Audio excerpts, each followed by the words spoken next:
Good morning. Facebook live में आप लोगों का स्वागत है। मैं अभी प्रधानमंत्री नरेंद्र मोदी जी का संबोधन सुन रहा था।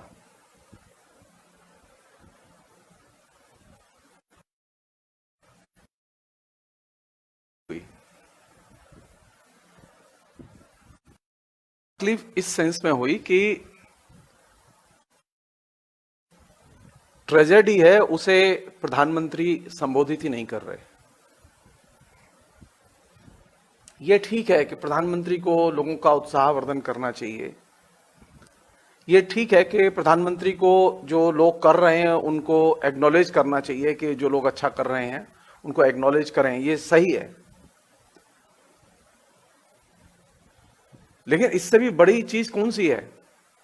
अगर प्रधानमंत्री ने जो सवाल उठाया उसी पर अगर हम विचार करें कि कोरोना ने क्या बदल दिया, कोविड 19 की ट्रेजेडी ने सारी दुनिया में इसके जो संक्रमण है इसने किस चीज के सामने सवाल खड़े किए हैं। प्रधानमंत्री साधारण नागरिक नहीं है, वो 135 का नेता है। कौन सी चीज है जिसको कि कोरोना ने एकदम बदल दिया और कौन सी चीज ऐसी है जिसको समझने के लिए और स्वीकार करने के लिए तैयार नहीं?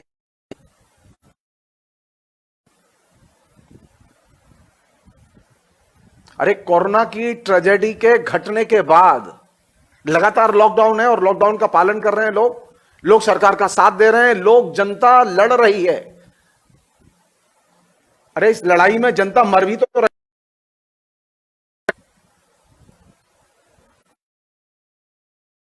रही है, उसका भी एक दायित्व है। हमारा ये अधिकार बनता है कि भारत सरकार हमें ये बता भूख से कितने लोग मरे।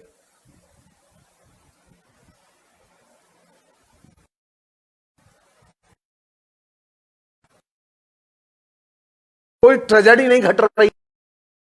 एक त्रासदी वह है जो कोरोना से पीड़ित से प्रभावित होकर लोग मर रहे हैं।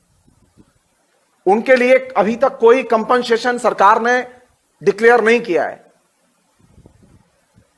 सरकार का मानना यह है कि जो मर गए सो मर गए। जी नहीं, सरकार की जिम्मेदारी बनती है ये, और सरकार की ये दायित्वहीनता के कारण कोरोना इतना फैला है। तो जो लोग मरे हैं उनके लिए कंपनसेशन डिक्लेयर किया जाए। कितना इंतजार करेगी जनता?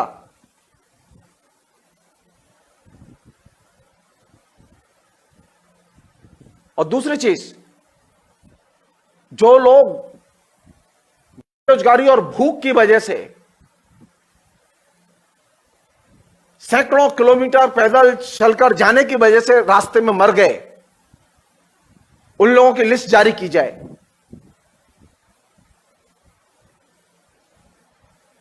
ऐसे तकरीबन 160 से ज्यादा लोग हैं जो कि मर चुके हैं अब तक। ये देश की जिम्मेदारी बनती है कि जो लोग भूख से मर रहे हैं उनके प्रति कम से कम श्रद्धांजलि तो दे। अक्षय तृतीया मनाएंगे हम, रमजान भी मनाएंगे हम, सारे त्योहार मनाएंगे, लेकिन मृत्यु का भी तो एक जलसा मनाएंगे हम। मृत्यु पर भी दो शब्द बोलेंगे कि नहीं बोलेंगे? ये कौन लोग हैं जो प्रधानमंत्री का भाषण लिखते हैं, जो प्रधानमंत्री के भाषण में दो शब्द मृत्यु के ऊपर दुख व्यक्त करने के लिए नहीं होते? अरे सबसे अच्छा राजा वह है जो कि एक साधारण जनता की पीड़ा को देख के, सुन के समझ जाए, महसूस करे उसे। अक्षय तृतीया का कोई अर्थ नहीं है अभी, और रमजान का भी कोई अर्थ नहीं है अभी। लोगों के धन और भारतीय जनता पार्टी के लोग इस चीज को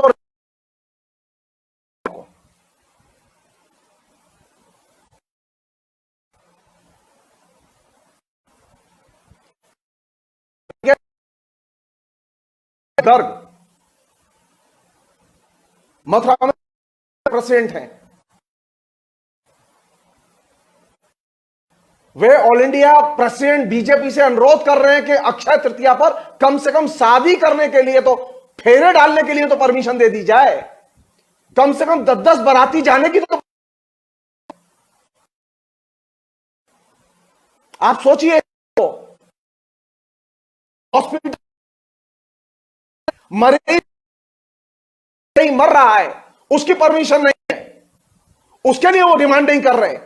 वहां वो शादी के फेरे डलवाने के लिए कि 10 बाराती जाए, इसकी डिमांड कर रहे हैं।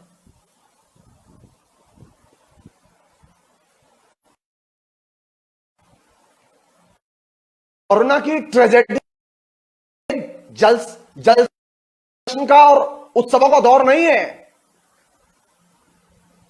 महान त्रासदियां हमारे आसपास घट रही हैं, लगातार लोग मर रहे हैं, और ऐसे लोग मर रहे हैं जो कि एकदम निर्दोष, उन्होंने कोई अपराध नहीं किया, आपकी गलती की वजह से मर रहे हैं। अगर सरकार विदेश से आने वाले लोगों को देती,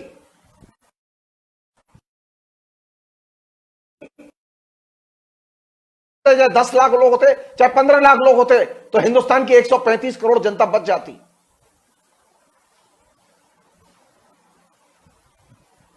आपको अच्छे अच्छे उपदेश सूझ रहे हैं इस समय, जिस समय के लोगों के जान माल पर बनी हुई है, लोग घर में बंद पड़े हुए हैं, लोग दवा नहीं खरीद पा रहे हैं, लोगों के लिए कोई सुविधा नहीं है, और आप लोगों से कह रहे हैं यज्ञ कीजिए, हवन कीजिए, अक्षय तृतीया मनाइए। आप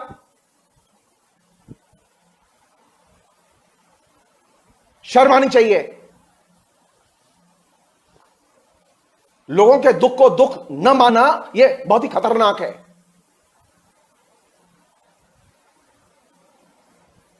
क्या चीज बदली है कोविड-19 के आने के बाद? सिर्फ एक चीज बदली है, बहुत बड़ी चीज बदली है। दुनिया की सबसे बड़ी पत्रिका अखबार ने, फाइनेंशियल टाइम्स ने जो लिखा, प्रधानमंत्री पढ़ें उसे। फाइनेंशियल टाइम्स ने यह लिखा कि कोविड-19 का सबसे बड़ा सबक यह है कि पिछले 40 साल में जो आर्थिक नीतियां सारी दुनिया में फॉलो की गई, लागू की गई, वे आर्थिक नीतियां पूरी तरह से असफल रही हैं। यह और कोई नहीं कह रहा है, यह फाइनेंशियल टाइम्स मैगजीन कह रही है।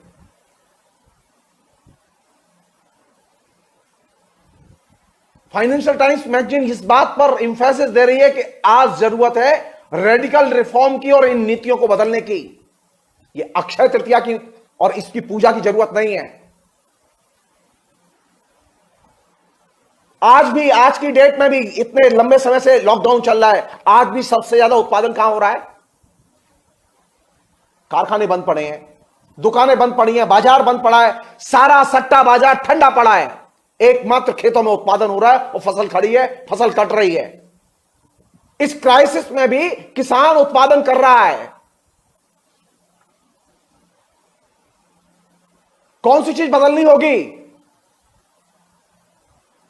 मास्क इतना इंपॉर्टेंट नहीं है कि मास्क लगा के निकले और थूके नहीं। अरे यह काम तो कोई सामान्य पोस्टर से भी हो जाएगा। प्रधानमंत्री को हम सुनने के लिए इसलिए नहीं जाते हैं कि वो हमें यह बताए कि हम थूके कहां और मुंहते कहां। हम प्रधानमंत्री से यह सुनना चाहते हैं कि आर्थिक नीति बदलेंगी कि नहीं बदलेंगी। जिन आर्थिक नीतियों के चलते हिंदुस्तान का किसान पामाल कर दिया गया, क्या दृश्य देखा हमने?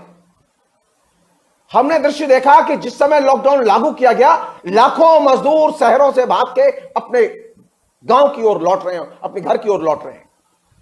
कौन मजदूर है ये? कहां से आए थे ये लोग?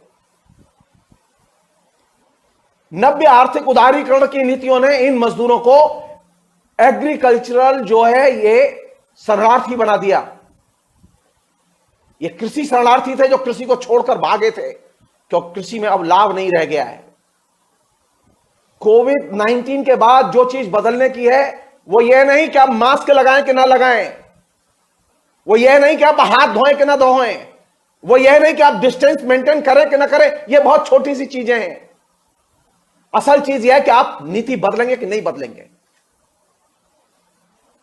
अभी भी किसान के लिए कोई पैकेज घोषित नहीं हुआ है।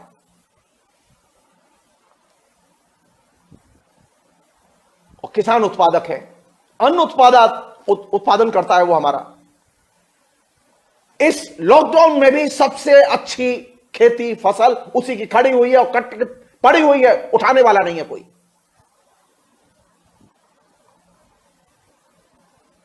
मैं उम्मीद कर रहा था कि प्रधानमंत्री को कम से कम किसान याद तो आएंगे। किसान याद ही नहीं आए अभी तक। अन्नदाता की कभी तरफ नजर ही नहीं गई। आपको दान पुण्य याद आते हैं इस समय। अरे किसान से बड़ा दानी कोई नहीं है जिसने इस देश का पेट भरा है और अभी भी गोदाम भरे पड़े हैं उसके उत्पादन से। ये भगवान की कृपा से अन्न का उत्पादन नहीं हुआ है, ये किसान की कृपा से अन्न का उत्पादन हुआ है। ये प्रधानमंत्री को समझना चाहिए। आपने कैसा देश बनाया है कि अगर लोगों को कष्ट हो तो सिर्फ भगवान के पास जाए। आप लोगों को अंधकार में ले जाना चाहते हैं और मैं चाहता हूं कि इस अंधकार से लोग निकलें। आज आपके घर में जो कुछ है वो किसान की बदौलत है और आपके देश में जो कुछ है वो किसान की बदौलत है। मुकेश अंबानी तो हाथ उठा चुका है, टाटा हाथ उठा चुके हैं, उनके पास नहीं है कुछ देने के लिए।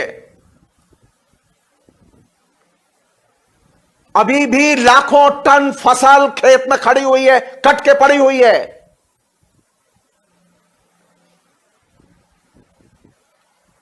कोविड-19 के बाद हम उम्मीद करते हैं कि भारत सरकार अपनी नीतियां बदलेगी और किसान उसकी टॉप प्रायोरिटी पर आएगा।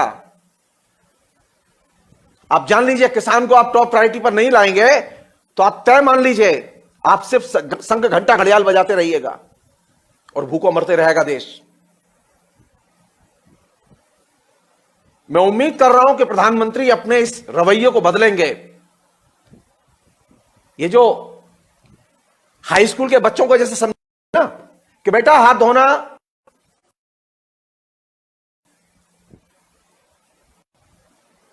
ये हाई स्कूल के बच्चों के उपदेश बंद कर दें।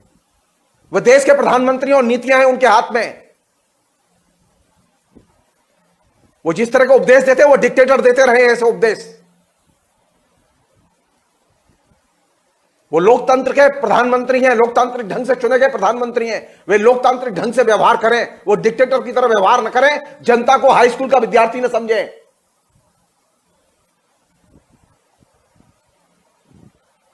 जनता सॉलिड नीतियों की घोषणा की मांग करती है।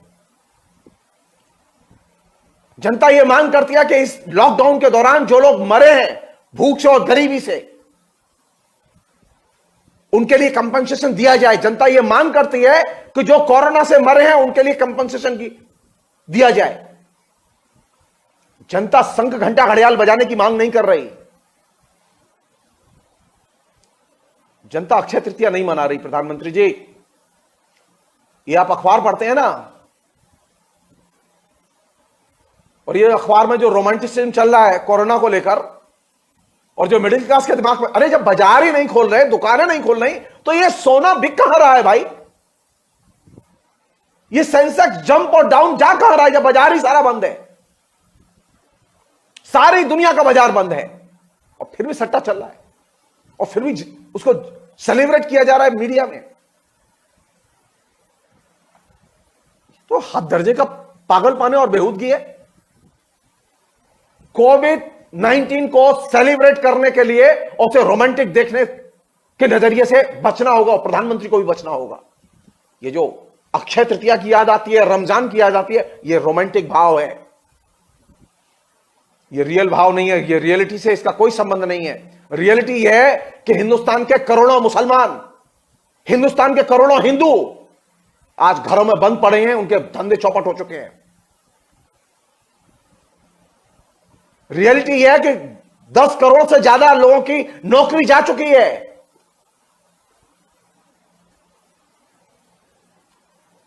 आपने कोई योजना डिक्लेयर नहीं की, अभी तक कोई नीति आपके सामने नहीं आई।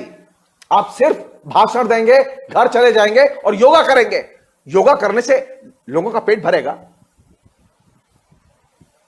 पेट नहीं, खाली पेट कभी भी स्वस्थ नहीं होता आदमी।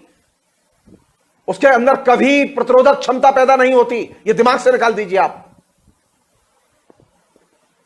मैं पहले भी लिख चुका हूं कि योगा सांप्रदायिक राजनीति का एक आइडियोलॉजिकल टूल है। और हिंदुस्तान की जनता बहुत पहले, ये योगा के जो जनक थे ना, उनको बहुत पहले वो सबक सिखा चुकी है और योगा को गाड़ चुकी है। और प्रधानमंत्री को अगर पता ना हो और प्रधानमंत्री के अनुयायियों को पता ना हो तो वो शास्त्र पढ़ें।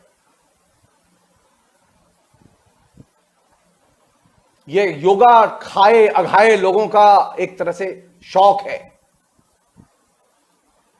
गरीब जनता के जीवन में अभी बड़ी गहरी चुनौतियां, बड़ी चुनौतियां हैं, उन्हें एड्रेस कीजिए।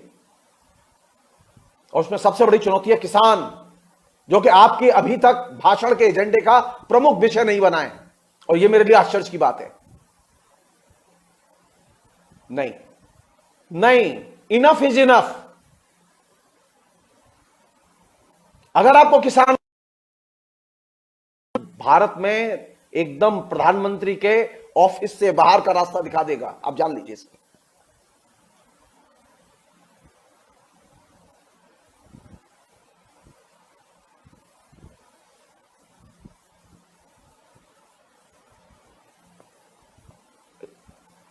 शिवानंद द्विवेदी जी कह रहे हैं कि कोरोना पे बात मत करिए, आप निराला पे बात करिए। हम निराला पे बात करेंगे, लेकिन निराला की तरह अगर देखेंगे तो मुझे पहले सरोज नजर आएगी। शिवानंद जी, सरोज का दुख बहुत बड़ा दुख है। मैं नशे में नहीं रह सकता। हम 2 मिनट बाद निराला पे बात करेंगे। बहुत बहुत शुक्रिया।